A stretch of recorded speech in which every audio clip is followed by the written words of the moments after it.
영화음악 소개해주는 여자 영음소녀. 영음소녀 오디오 클립 MCU 특집이죠? 2부 지금 바로 시작해보겠습니다. 지난주에 그 발행이 되고 나서 제가 또 이 앨런 실베스트리의 파급력을 두 눈으로 직접 확인을 했습니다. 저희 포스트에 앨런 실베스트리에 대한 댓글이 되게 많이 달렸어요. 어떻게 보면 마블계의 존 윌리엄스가 아닐까 싶은데 오, 표현 좋다. 제가 또 존 선생님 덕후라서 네. 아무래도 마블에서 나온 이 모든 영화 시리즈를 통틀어 봤을 때 가장 영향력 있는 메인 테마를 만들어내서 그런 게 아닌가 싶고요. 당연히 작품의 공이 컸죠. 이 앨런 실베스트리는 1950년 뉴욕 출생입니다. 영화도 많이 했어요. 총 필모그래피가 120편 이상에 달하지만 상대적으로 좀 존 윌리엄스만큼 이렇게 이름이 많이 알려지진 않았는데 아무래도 그 이유가 그동안 해왔던 음악이 존 윌리엄스만큼 주선율이 두드러지지 않아서 그런 것 같아요. 불가청성이라고 해서 영화에는 잘 묻어나는 곡이지만 기억에 크게 남지 않는 것? 그래서 존 윌리엄스만큼의 인지도는 아니었지만 이 마블 시리즈에 참여하면서부터 팬들에게 전폭적인 지지를 받기 시작합니다. 2011년 퍼스트 어벤져를 시작으로 2012년 어벤져스 1이죠. 네. 여기서 이제 메인 테마가 빵 뜨기 시작해서 울고 먹었습니다. 에이지 오브 울트론을 제외하고는 인피니티 워랑 엔드게임 작업을 했고 또 엔드게임은 특히나 어벤져스 시리즈의 가장 마지막 편이기 때문에 제일 중요했을 거예요. 전편에서 그 타노스에 의해 손가락이 튕겨지고 지구의 절반이 다 날아갔잖아요. 네. 음악에도 여백의 미가 있습니다. 이제 엔드게임을 안 보신 분들은 거의 없을 테니까 그냥 얘기할게요. 이 엔드게임 첫 시작이 호크아이를 보여주는데 가족들이랑 행복한 시간을 보내고 있는 그 와중에 갑자기 다 사라져버린단 말이죠. 음악도 없어요. 그냥 약간의 FX로만 채워주고 있고 뿐만 아니라 블랙 위도우가 눈물을 보이는 씬이 여럿 있죠. 네. 그 샌드위치 먹는 바로 맞아요, 그 장면에서 맞아요. 네. 자칫 여기서 음악을 써버리면 굉장히 진부한 심파가 될 수 있거든요. 캐릭터별로 이 10년의 서사를 이렇게 좀 차곡차곡 채워놨는데 이 캐릭터들이 다 같이 한자리에 모여서 사라진 사람들을 원래대로 되돌려 놓는 거잖아요. 정말 마지막입니다. 그 엄청난 사람들을 모아놨는데 게다가 러닝타임은 3시간이고 음악까지 풀로 채우면 그냥 뭐 그저 그런 히어로물의 종착지가 되는 거예요. 그래서 과감하게 드러낼 부분은 드러내고 뭐 전투씬에서는 당연히 나와줘야 하는 거고 제가 또 하나 굉장히 놀랐던 거는 엔딩 크레딧이 커튼콜 같다는 느낌을 좀 받았어요. 오, 맞아요. 이 커튼콜이라는 게 주로 뮤지컬이나 아니면 연극이 끝나면 배우들이 다 같이 나와서 인사를 하는 자리입니다. 반면에 영화는 엔딩 크레딧이 까만 바탕에 흰 글씨만 올라가잖아요. 그래서 엔딩 크레딧은 언더스코어처럼 쓰기보다는 좀 음악의 자기 주장이 세도 괜찮아요. 과해도 누가 뭐라고 하지 않아요. 그런데 마치 커튼콜처럼 배우 한 사람 한 사람의 캐릭터를 비춰주면 영상미에 더 집중을 할 수 있게 음악이 약간 뒤로 빠져도 괜찮단 말이죠. 이것도 되게 잘했고 그리고 그 존 윌리엄스와의 가장 큰 차이점이 하나 있네요. 같은 금관악기를 쓰더라도 존 윌리엄스는 트럼펫이나 아니면 트럼본의 주선율을 많이 써요. 네네. 그 악기별로 낼 수 있는 인터벌이 있잖아요. 그 음역대 중에서 최적의 음역대가 있어요. 그 안에서 멜로디를 쓰면 소리가 굉장히 힘있게 잘 들리거든요. 존 윌리엄스는 뭐 워낙에 금관사랑 나라사랑이니까 그런데 앨런 실베스트리는 관악기보다는 현악기를 조금 더 많이 쓰는 것 같고 써봐야 뭐 홀은 아니면 뭐 관악기가 이렇게 메인으로 끌고 가진 않아요. 그냥 살을 더해줄 뿐이지. 저도 현을 좋아하지만 사실 관악기가 귀에 더 빠바박 이렇게 꽂히는 게 있는 것 같아요. 이거 과학적으로도 실험이나 뭐 이렇게 분석해서 증명해낸 자료가 있을 거예요, 아마. 우리 플레이도 논문 쓸 때 되지 않았나요? 좀 방송에서 그런 얘기, 잔소리를 해야 하지. 대학원 자퇴할 거야.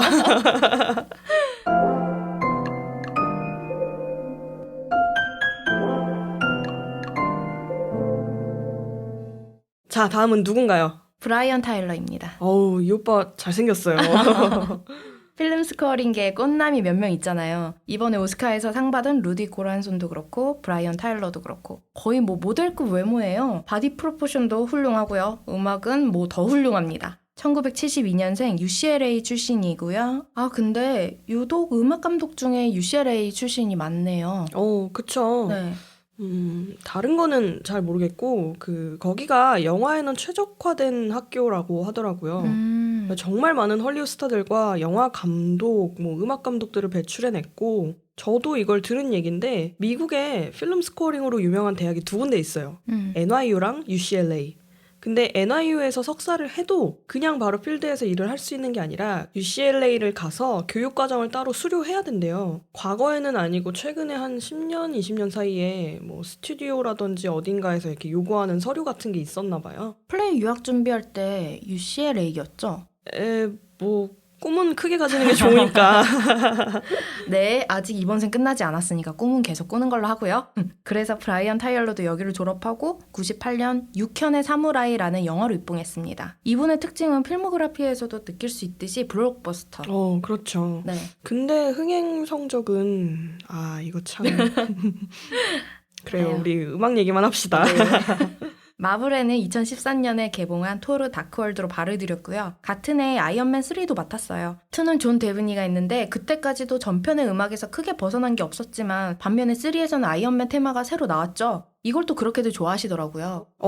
저도요. 제가 아까 일부에서 아이언맨 테마 좋다고 했던 게 사실은 그 라민 자와디를 말한 게 아니라 브라이언 타일러를 얘기한 거고요. 마블 음악을 떠나서 이렇게 좀 블록버스터 음악의 세대 교체가 됐다고 봅니다. 2010년대에 들어와서 한스 짐머가 본인은 더 이상 이 블록버스터나 뭐 슈퍼히어로 무비를 맡지 않겠다고 아예 선언을 하면서 이후에 브라이언 타일러가 입지를 좀 단단히 한 것 같고, 어벤져스 2죠? 에이지 오브 울트론. 이것도 본인이 이렇게 혼자서 한 건 아니지만 데니엘 프만이랑 같이 참여를 했고, 마블만 놓고 보자면 일단 재계약을 몇 번 한 거야 벌써? 3번, 4번? 앨런 실베스트리 이후에 마블 전속 작곡가라는 이 타이틀이 유일하게 붙은 사람이에요. 지금도 마블 작곡가라고 검색하면 제일 먼저 뜨는 게 앨런 실베스트리, 그 다음이 브라이언 타일러입니다. 다만 문제는 자기 복제가 심하다는 얘기가 좀 있어요. 아, 그래요? 네. 이게 너무 많은 히어로물들을 작업하다 보니까 이 약간은 비슷하게 갈 수밖에 없어요. 근데 이게 뭐 멜로디가 똑같아서 그런 게 아니라 악기 구성이 매우 흡사해서 그렇습니다. 블록버스터라는 장르 특성상 어쩔 수 없는 것 같아요. 특히나 매체 음악은 주제가 정해져 있는 거에 음악이 부가적으로 붙는 시스템이다 보니까. 그쵸. 플레이도 이런 경험 있을 거 아니에요? 아니요. 나는 너무 단호한데? 너무 단호했네. 아니요. 나는 블록버스터를 해본 적은 없기 때문에 진짜 웃기네요. 잔잔한 거 잘합니다. 로드무비.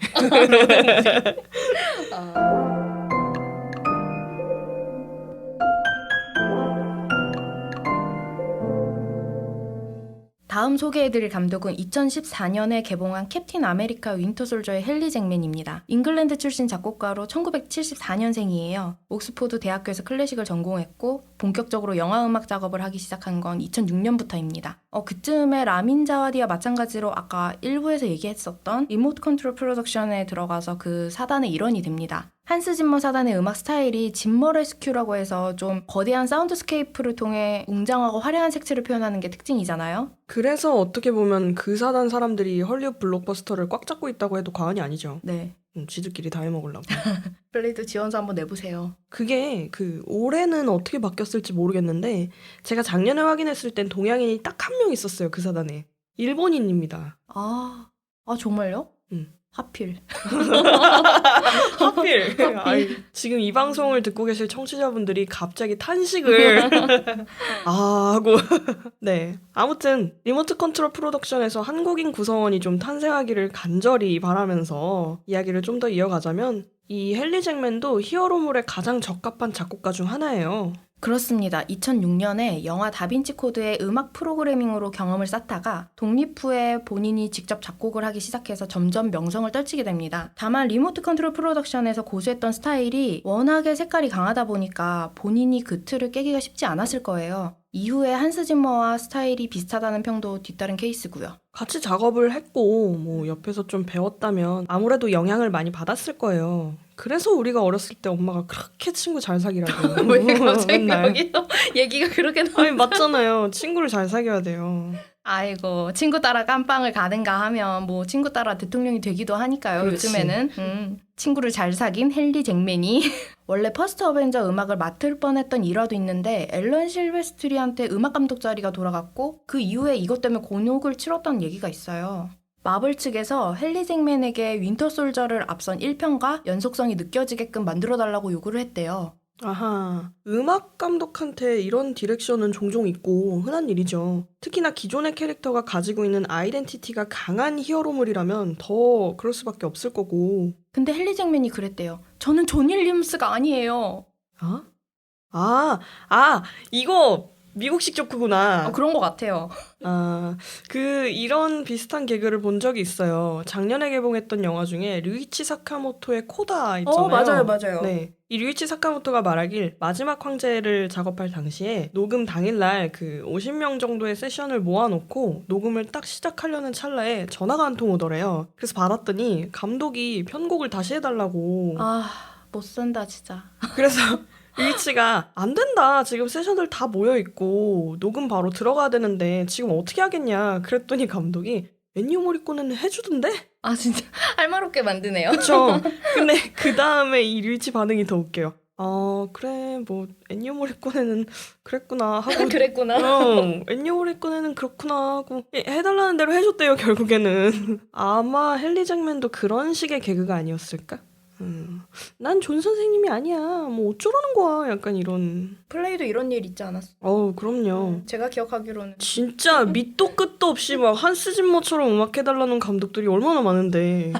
아니 그 레퍼런스를 들고 오는 건 좋아요. 좋은데 적어도 본인이 만든 영화에 좀 묻어나는 걸 들고 오셔야지. 버디무비인데 막 진짜 밑도 끝도 없이 다크나이트처럼 해달라고. 뭐 말이야 방구야. 어쩌라는 거야. 아마 헨리 잭맨도 부담감이 있었겠지만 그래도 잘 해냈죠. 윈터솔저 캐릭터가 가지고 있는 어둡고 다크한 이미지를 음악에 잘 녹여냈고요. 마블판 다크나이트다라고 극찬도 받았고 마블 팬덤뿐만 아니라 평론가들 사이에서도 극찬을 아끼지 않았던 시리즈입니다. 당연히 음악도 한 몫을 단단히 해냈다고 생각하고요. 저는 이 영화를 보면서 조커 테마를 들었을 때의 기분이랑 살짝 비슷했어요. 어딘가 모르게 불편하고 그 언짢은 기분 있잖아요. 버키가 윈터솔저로 세뇌를 받고 오랜 시간 동안 킬러로 활동을 했잖아요. 그 점이 스티브랑은 극명하게 다르고 저도 이것 때문에 윈터솔저가 참 좋았고 프로젝트 인사이트라는 게 처음 공개된 순간이죠. 퓨리가 스티브한테 이렇게 보여주면서 설명하는 그 씬, 그 부분 음악도 되게 좋아요. 귀에 확 이렇게 들어오더라고요. 잘했어요. 뭐 잘했으니까 또 재계약해서 11호도 맡았고. 11호는 더 작업하기가 어려웠을 것 같아요. 히어로가 대거 등장하니까 잠깐 나오는 게 아니고 러닝타임 2시간 동안 한 캐릭터당 뭐 한 20분 분량이라고 가정하면 비중이 되게 크죠. 그리고 11호는 캐릭터별로 가지고 있는 내면의 특성이 가장 잘 드러난 시리즈예요. 이 서로 이념이 달라서 대립구도로 나뉘지만 또 그 과정에서 보여주는 갈등이 주된 핵심이니까. 그래서 헨리 잭맨이 전편의 연속성으로 다크한 이미지를 구축하는 데 신경을 많이 쓴 거죠. 팀 캡과 팀 아이언맨으로 나뉘게 된 시발점이 다름 아닌 버키 때문이잖아요. 그렇죠.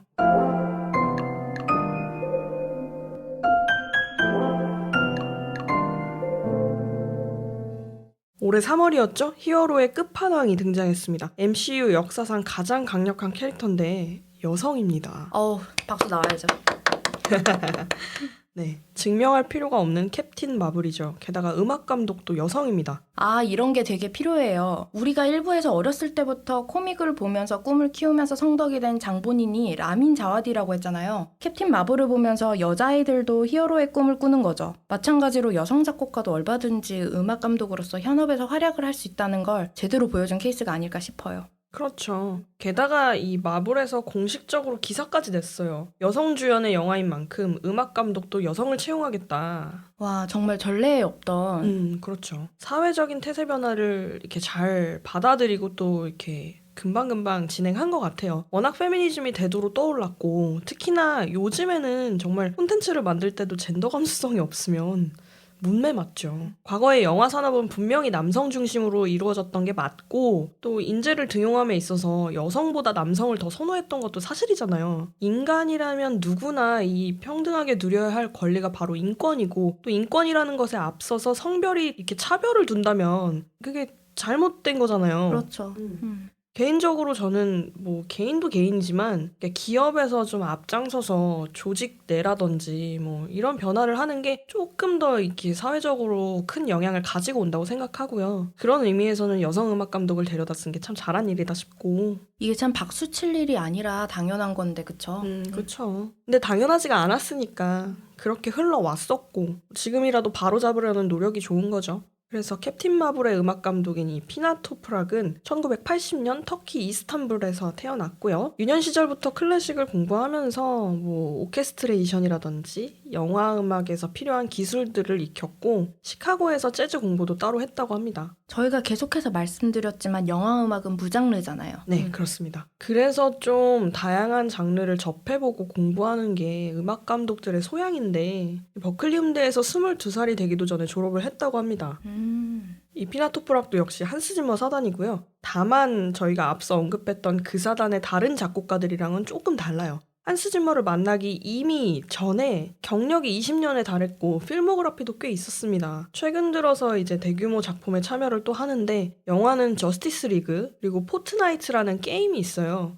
이것도 작업을 했고 그리고 슈퍼맨의 탄생 비화를 주제로 만든 미드가 있습니다. 크립톤이라는 미드인데 이런 큰 작업들을 많이 하면서 한마디로 캡틴 마블 음악 감독을 하기 이미 전부터 승승장구하고 있었어요. 인터뷰를 보니까 1977년부터 마블을 좋아했다고 했고 코믹스죠. 어렸을 때부터 히어로에 빠져서 꿈을 키운 거예요. 그러나 이제 아무리 미국이고 선진국이라고 하지만 분명히 유리천장이 존재하기 때문에 더 많은 작품을 할 수 있었음에도 불구하고 캡틴 마블을 통해서 비로소 스포트라이트를 받은 거예요. 마블 측에서 음악 감독을 맡아달라는 연락을 받고 나서 이제 되게 어린아이처럼 뜰 듯이 기뻤다고 해요. 캡틴 마블 작업 이후에 어떤 버라이어티 채널에서 이런 질문을 했어요. 피나토프락한테. 본인이 여성이어서 이 영화의 음악을 맡게 된 것이 아니냐라는 얘기가 나왔는데 아휴, 또 참 그런 식으로 매도하는 사람들이 있네요. 그러니까요. 근데 캡틴 마블과 마찬가지로 이 피나토프락도 증명해야 할 필요가 없어요. 필모그래피를 보면 딱 답이 나옵니다. 히어로물을 여러 번 작업했던 경력이 이미 있고 무엇보다 마블 시리즈에 대한 이해도가 굉장히 깊어요. 그리고 사실 음악 감독으로서 이 사람이 자질이 있냐 없냐를 판단할 수 있는 건 영화를 보면 알 수 있지 않나요? 그럼요. 이런 쓸데없는 의혹들을 함축시킬 수 있는 아주 좋은 방법이잖아요. 캡틴 마블은 음악의 스펙트럼이 가장 넓은 영화예요. 고전적인 오케스트레이션부터 또 최근에 영화에 들어가는 팝 사운드까지 굉장히 많은 게 다 들어있습니다. 이 캡틴 마블의 감독이 애너 보든이랑 라이언 플렉일 거예요, 아마. 이 두 감독이 처음에 데모를 받고 굉장히 놀랐다고 해요. 영화에서 보여주는 이 캐롤 댄버스의 두려움이라고 해야 될까? 그런 것들이 전혀 없고 즐거운 모습이나 또 뭐 감정의 변화까지 모든 게 음악 속에 다 들어있었다고 하는데 이렇게 음악을 완성도 있게 작업했다는 것 자체가 뭐 기술적인 면은 물론이고 예술이나 상상력에서도 역량을 잘 드러낸 거잖아요? 저희가 포스트로 발행한 칼럼에서도 언급을 한 내용들입니다. 90년대 감성이랄까? 영화의 시대적 배경이 1990년대이기 때문에 음악도 그 당시에 흥행했던 뮤지션들의 음악을 그대로 차용했습니다. 게다가 또 그 아티스트들의 대부분이 여성이거나 혹은 밴드 같은 경우에는 메인 보컬이 여성이죠. 송 타이틀 가사에도 뭐 그 저스트 걸만 해도 가사에서 직접적으로 보여주고 있어요. 세상은 나를 너의 시야에서 벗어나지 못하게 해. 아무런 권리도 갖지 못하게 하지. 뭐 지긋지긋하다. 이제 질렸어. 이런 가사입니다. 만약에 기존에 쭉 해오던 남성 음악 감독이 캡틴 마블의 음악을 맡았더라면 어땠을까요? 다른 거는 뭐 모르겠고 이 젠더 권력에서는 기득권을 행사하고 있으니까 약자로서 배제를 당한다든지 혹은 차별을 겪는다든지 이런 부분에는 상대적으로 공감대가 적을 수밖에 없어요. 본인이 그렇게 살아오지 않았으니까. 그런데 영화에서는 이런 요소들을 보여주고 있으니까 음악이 또 그만큼 뒷받침을 해주지 못한다면 많은 여성 작곡가와 음악 감독들이 이런 연대의 기운을 받아서 조금 더 큰 무대나 기회를 얻을 수 있었으면 좋겠네요. 그렇습니다. 중요하죠. 네.